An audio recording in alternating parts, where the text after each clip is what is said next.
students, myself Kiran Jadhav. Today we have started the second part of life process.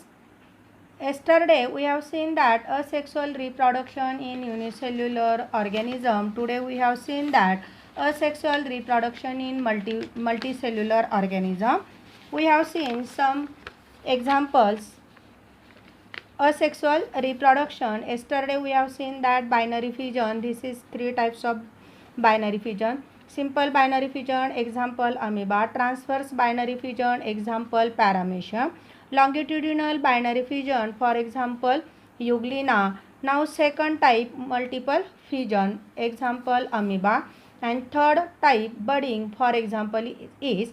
These are all example of unicellular. एक पेशीय प्राण्यांबद्दल बघितलं होतं. Today we have discussed about asexual reproduction in multicellular organisms. Multicellular organisms मध्ये आपण first बघणार आहोत fragmentation, for example spirogyra. Regeneration, for example planaria, budding, hydra. Binary फ्युजनमध्ये asexual reproduction in युनिसेल्युलरमध्ये आपण बडिंगचं एक्झाम्पल ईस्ट बघितलं होतं, ते युनिसेल्युलरमध्ये. आणि मल्टीसेल्युलरमध्ये काय राहणार आहे, हायड्रा. व्हेजिटेटिव्ह प्रेपोगेशनमध्ये different types of example we have seen here now look here we have seen step by step. First asexual reproduction in multicellular organism, for example Spirogyra. We know that this is a one kind of algae. 9th standard we have seen that it belongs to Thallophyta. Pigmentation green chloroplast. Now this is autotrophs. Now this is aquatic plant. This type of asexual reproduction occurs in multicellular organisms, doesn't it? Multicellular organism. In this type of reproduction of body of parent organism breaks up into many fragments, and each fragment start to live as an independent new organisms. This type of reproduction occurs in algae like Spirogyra and spongy like Cycon. Spirogyra is a one kind of algae and second is Cycon means sponge. This is a example we have given fragmentation. काय होतं बघा, कुठल्या तरी कारणास्तव समजा स्पायरोगायराचे दोन fragment means तुकडे, दोन भाग झालेत. मग काय होणार आहे, एखाद्या ह्या तुकड्याचे आणि ह्या तुकड्याचे दोघांचं यांना प्रॉपर न्यूट्रिशन मिळालं, ॲक्वेटिक आहे, मुबलक पाणी, प्लेंटी ऑफ वॉटर्स मिळालं आणि फेवरेबल कंडिशन जर मिळाली तर यांचं रूपांतर परत कशामध्ये होतं, स्पायरोगायरामध्ये होतं. म्हणजे फ्रॅगमेंटेशनचे जे दोन भाग आहेत हे again young ones to spirogyra. अशा पद्धतीने एका स्पायरोगायरापासून दोन स्पायरोगायरा, म्हणजे इथे परत काय झालेलं आहे, रिप्रोडक्शन झालेलं आहे. इथे पण काय आहे, सिंगल पॅरेंट आहे. This is asexual reproduction. wherever there is a plenty of water and nutrients are available of Spirogyra. Its filament growth up very fast. It is important, very fast, and break up into many small fragments. Each fragment start to live independent as a new Spirogyra. This fragmentation produce or develop very fast. Last period we have talked to you differentiation between asexual and sexual reproduction. Now asexual reproduction takes place very fast, doesn't it? मग हा जो fragment part आहे हा का होतो, फार fast grow होतो, लवकर वाढतो आणि इंडिव्हिज्युअल टू स्पायरोगायरा म्हणून तो पुढे रूपांतरित होतो. If the body of sycon breaks and accidentally. आता सायकॉनसुद्धा अक्वेटिकच आहे. काही कुठल्या तरी कारणास्तव समजा अगेन जर सायकॉन ब्रेक झाला तर त्याच्या बॉडीचे जेवढे छोटे छोटे तुकडे होतील तेवढ्यांचं परत काय तयार होतं, न्यू सायकॉन तयार होतो. अशा पद्धतीने fragmentation is a one type of multicellular organism, asexual reproduction. Second we have given regeneration. Reproduction आणि रिजनरेशनमधला महत्त्वाचा फरक आहे आपल्याला समजून घ्यायचा आहे. रिप्रोडक्शनमध्ये ऑफस्प्रिंगला बॉर्न केलं जातं, जन्म दिला जातो.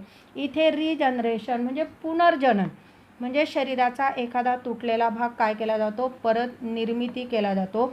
इथे फॉर एक्झाम्पल आपण बघूया रिजनरेशनचं प्लॅनेरियाचा हा समजा भाग हेड आहे आणि हा समजा टेल आहे, and this is middle part is body. काहीतरी कारणास्तव समजा हेड कट झाला, काय झाला, हेड कट झाला. मग बघा ह्या हेडला काय झाली, रिमेनिंग बॉडी रिजनरेट झाली. Doesn't it. समजा टेल कट झाली, मग ही टेल आहे, मग ह्या टेलचा काय झाला, अप्पर पोर्शन डेव्हलप झाला आणि एका सिंगल प्लॅनेरियापासून 2 प्लॅनेरिया बेबी आपल्याला मिळाले, म्हणजे न्यू ऑफस्प्रिंग आपल्याला मिळाले 2. This is also regeneration. Doesn't it. हे काय आहे, रिजनरेशन आहे. याला आपण रिप्रोडक्शन म्हणणार नाहीत. लिसन बी केअरफुली. काय झालेलं आहे, जे पार्ट तयार झाले होते तुकड्यांचे त्यांनाच काय झालेलं आहे, परत तो भाग तयार होतो. तसं ह्युमन बिईंग किंवा अदर ॲनिमलमध्ये होत नाही. आपला जर एखादा ऑर्गन डिस्ट्रॉय झाला, तुटला फुटला तर आपल्याला तो नवीन येत नाही.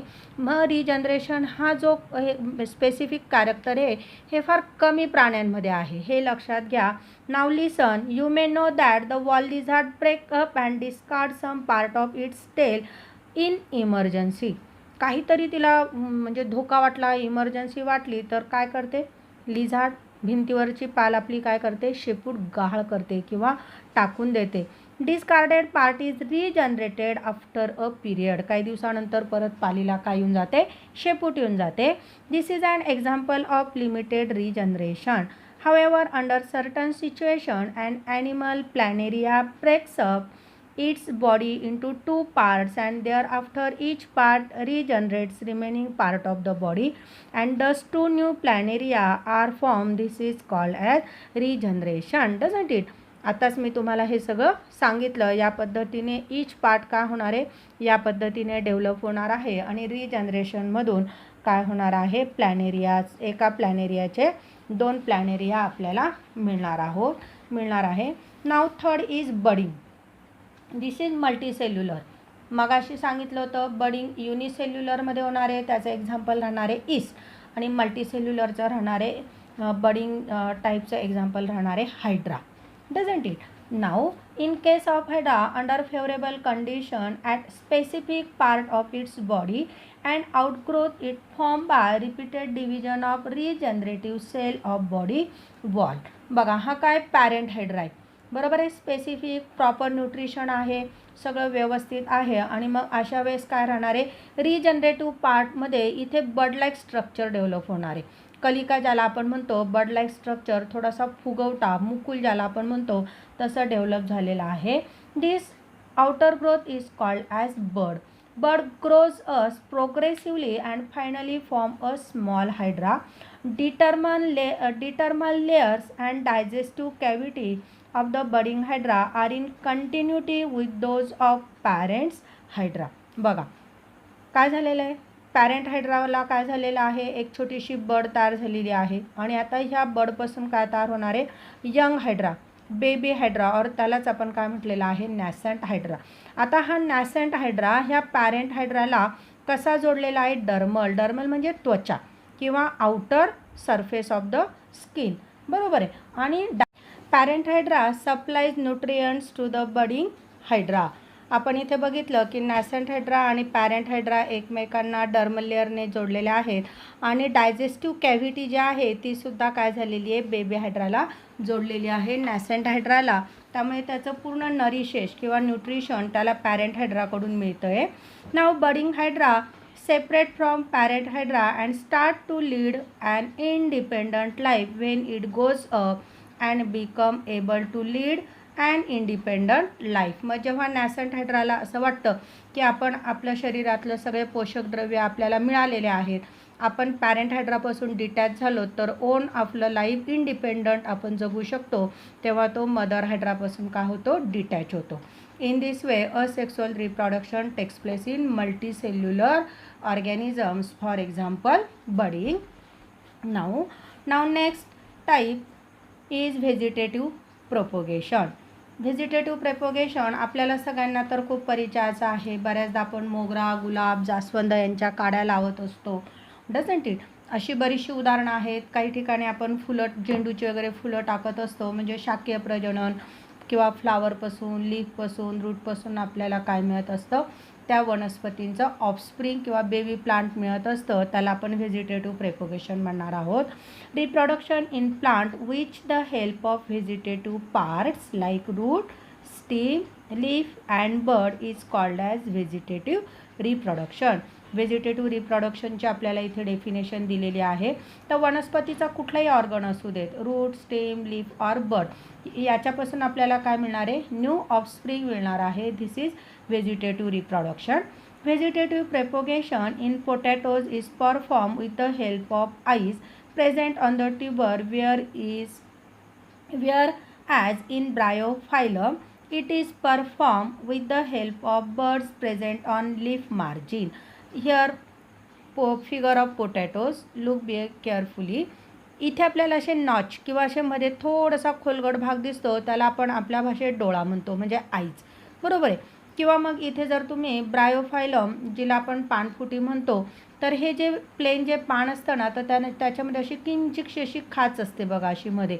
तर ही जर असं मातीच्या संपर्कामध्ये आली तर परत इथे काय तयार होतात, लीफ तयार होऊन जातात. म्हणजे पानापासून व्हेजिटेटिव्ह प्रोपगेशन व्हायला लागलं.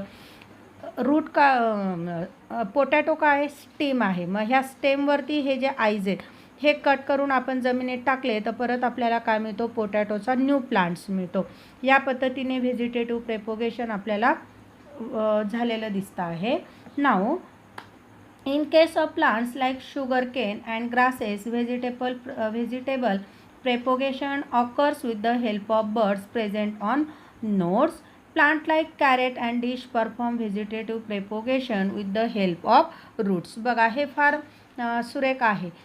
शुगरकेन ज्याला आपण म्हणतो ऊस, तर ऊसाचे जर तुम्ही काळजीपूर्वक बघितलं तर एक साधारणतः 15-16 सेंटीमीटर नंतर एक अशी गोल रिंग असते आणि तिथे पण असा आईज असतो, नॉट ज्याला म्हटलं जातं.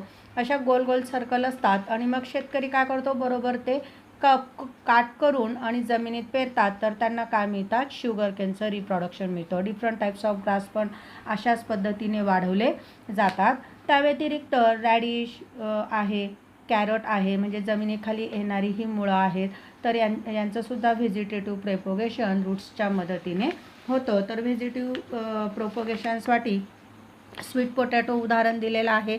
रूटपासून याचं होणार आहे. वन ऑर्गन ऑफ प्लांट्स, हे लीफपासून ब्रायोफायलमचं वाढणार आहे, म्हणजे it's also one kind of vegetative propagation.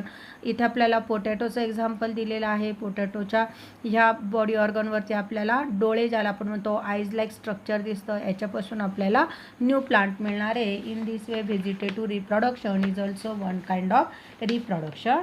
Now spore formation, look here. For example of spore formation is Mucor. This is the Mucor, thread like or fibre like structure. आता Mucor पण काय आहे, microbial आहे. आपल्याला त्याला पण काय करावं लागणार आहे, मायक्रोस्कोपमधून ऑब्झर्व करावं लागणार आहे. त्याच्यासाठी आपण थोडीशी सुरुवात बघूया काय आहे. Take a piece of wet bread or bhakri and keep it humid place. Wet म्हणजे ओलसर, भाकरी म्हणा, चपाती म्हणा, ओलसर भाकरी चपाती आपण दमट वातावरणामध्ये 2-3 दिवस ठेवली तर fungus will grow on it 2 to 3 days. 2-3 दिवसानंतर असं आपल्या लक्षात येतं की बघा इथे थोडंसं असं ब्लॅकिश कलर काय झालेला असतो, आलेला असतो. Observe the fungus under compound microscope. आता याची आपल्याला थोडीशी स्लाईड तयार करून घ्यावी लागेल. याच्यातला एक छोटासा पीस घ्यायचा, ग्लास स्लॅबवर टाकायचा, त्याच्यावरती कवर स्लिप टाकायची आणि अंडर मायक्रोस्कोप बघायचा. असंच्या असं आपल्याला हा तुकडा मायक्रोस्कोपमध्ये ठेवायचा नाही, स्लाईड तयार करून ठेवणार आहोत. काय होणार आहे बघा, fungi like Mucor have filamentous body. बघा हे काय असं थ्रेड लाईक किंवा फायबर लाईक स्ट्रक्चर ज्याला आपण म्हणतो, अशा पद्धतीने आपल्याला म्युकर तिथे वाढलेलं दिसतं. दे हॅव स्पोरंजिया, हे असं बीजाणुधानी, हे असे गोल गोल जे आहेत हे काय स्पोरंजिया आहे, बीजाणुधानी आहे. One of the spore are formed, sporangia burst and spores are released. Spores germinate in moist and warm places and new fungal colony is formed. काय होतं आहे, हे स्पोरंजिया पूर्ण रप्चर झालेत की हे काय होतात, इथून डक किंवा टिअर होतील. हे स्पोरंजिया इथे दाखवलेले आहेत बघा, टिअर झालेत की काय होणार आहे, इथून स्पोर्स बाहेर पडणार आहेत. हे बाहेर पडणारे स्पोर्स परत कुठे पडणार आहेत, वेट प्लेसवर, ओलसर जागी पडणार आहेत आणि परत तिथे काय होणार आहे, हे फंगस ज्याला आपण म्हणतो किंवा fungi like structure, for example Mucor घेतलेले आहे, हे म्युकर काय होणार आहे, वाढतच जाणार आहे आणि अशा पद्धतीने याचे कॉलनी तयार होऊन जाते. म्हणजे पूर्ण समजा चपाती जर बघितली तर पूर्ण चपातीमध्ये आपल्याला फंगस वाढलेलं दिसेल, पूर्ण भाकरीवरती, पूर्ण बेडवरती. म्हणजे हा इतका मायक्रोबियल असूनसुद्धा आपल्याला त्याच्या कॉलन्या रिलीज झालेल्या दिसतात. कारण काय होतं, स्पोरमधून ते खाली पडत राहतात. अशा पद्धतीने स्पोर फॉर्मेशन थ्रू काय झालेलं आहे, फंगीचं रिप्रोडक्शन झालेलं आहे. नाव फंगल कॉलनी इज फॉर्म. इथे आपण असेक्सुअल रिप्रोडक्शन बघितलं, युनिसेल्युलर आणि मल्टीसेल्युलर दोघांमध्येही बघितलेलं आहे. काळजीपूर्वक लक्षात घ्या. असेक्सुअल रिप्रोडक्शनचे युनिसेल्युलरचे एक्झाम्पल आपण बायनरी फिजन, त्याचे 3 टाईप्स बघितले, मल्टिपल फिजन बघितलं, बडिंग बघितलं. हे त्याचे रिस्पेक्टिव्ह एक्झाम्पल्स बघा. मल्टीसेल्युलरचे आपण एक्झाम्पल्स आणि टाईप्स बघितले होते. फ्रॅगमेंटेशन, स्पायरोगायरा एक्झाम्पल, रिजनरेशनचं प्लॅनेरिया एक्झाम्पल, बडिंगचं हायड्रा एक्झाम्पल आणि व्हेजिटेटिव्ह प्रेपोगेशनमध्ये ऑर्गन ऑफ द प्लांट्स, मग रूट असेल, स्टीम असेल, लीफ असेल. अशा पद्धतीने आपण asexual reproduction in unicellular and multicellular ऑर्गॅनिझम्समध्ये बघितलं. आता पुढे आपण सेक्सुअल रिप्रोडक्शन बघणार आहोत. भेटूया पुढच्या पिरियडपर्यंत. नमस्कार.